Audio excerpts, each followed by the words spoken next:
जब बुरे दिन आते हैं तब बुद्धि घास चरने चली जाती है। इंसान चाह कर भी सही निर्णय नहीं ले पाता। इसीलिए तो कहा जाता है कि इंसान बुरा नहीं होता, उसका वक्त बुरा होता है। हर इंसान दूसरों को बदलने में लगा हुआ है, खुद को बदलने का तो कोई विचार ही नहीं करता। जलालुद्दीन रूमी एक सूफी फकीर हुए। जब वो जवान थे तो उन्होंने खुदा से कहा कि मुझे इतनी ताकत दे कि मैं दुनिया को बदल सकूं। खुदा ने कोई जवाब नहीं दिया। फिर समय बीता। रूमी ने कहा कि खुदा इतनी ताकत दे कि मैं अपने बच्चों को बदल सकूं। फिर कोई जवाब नहीं मिला। जब रूमी बूढ़ा हो गया तो उसने कहा कि खुदा इतनी ताकत दे कि मैं खुद को बदल सकूं। तब खुदा ने कहा कि रूमी, अगर ये बात तुम जवानी में पूछते तो कब का क्रांति घट जाती। दुनिया में सबसे ज़्यादा क्लेश यही है। पत्नी अपने पति को बदलना चाहती है, पति अपनी पत्नी को और माँ बाप अपने बच्चों को। बस इसी जदोजहद में जीवन बीत रहा है। कोई अपने आप को नहीं बदलना चाहता है। जब से परीक्षा वाली ज़िंदगी पूरी हुई है तब से ज़िंदगी की परीक्षा शुरू हो गई है। आज मुझे एक नया ही अनुभव हुआ।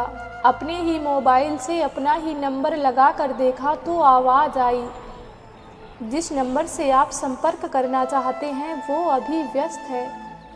किसी ने क्या खूब कहा है, औरों से मिलने में दुनिया मस्त है, खुद से मिलने की सारी लाइनें व्यस्त हैं।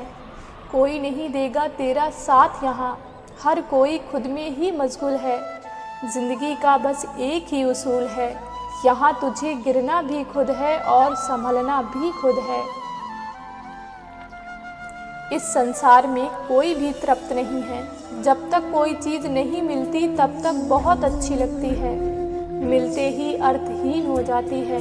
अभाव में आकर्षण है।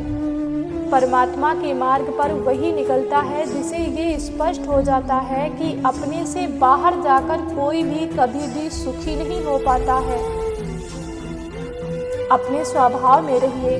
जितनी आप अपने खुद से दूर होते जाएंगे उतने ही दुखी होते जाते हैं। सुख चाहिए तो सुख दीजिए, किसी के भी दुख का कारण ना बनिए। एक चिड़िया ने शिकायत की, परमात्मा, बड़ी मुश्किल से मैंने घर बनाया था, आपने तूफान भेज दिया और मेरा घर उजड़ गया। ऊपर से आवाज़ आई, तेरे घोंसले में सांप आया था तुझे खाने के लिए, इसीलिए मैंने तूफान भेजा ताकि तुम जाग जाओ, उड़ सको और तुम्हारी जान सुरक्षित रह सके। हमारे जीवन में कितनी मुसीबतें आती हैं हमको पता भी नहीं होता है कि परमात्मा हमें किस तरह से परेशानी से बचाता है। अगर तुम्हें लगता है कि परमात्मा तुम्हें कष्ट के पास ले आए हैं तो भरोसा रखिए, वो तुम्हें कष्ट के पार भी ले जाएंगे। किसी की सहायता करते समय ये मत सोचिए कि भविष्य में वो आपके काम आएगा।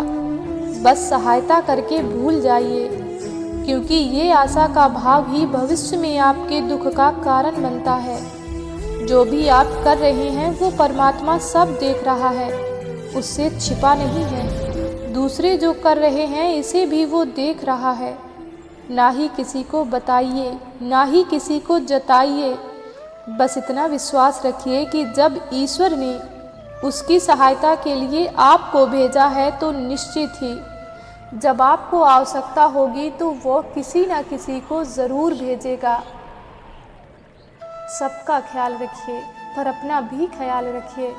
हमेशा मुस्कुराते रहिए, कभी अपने लिए तो कभी अपनों के लिए।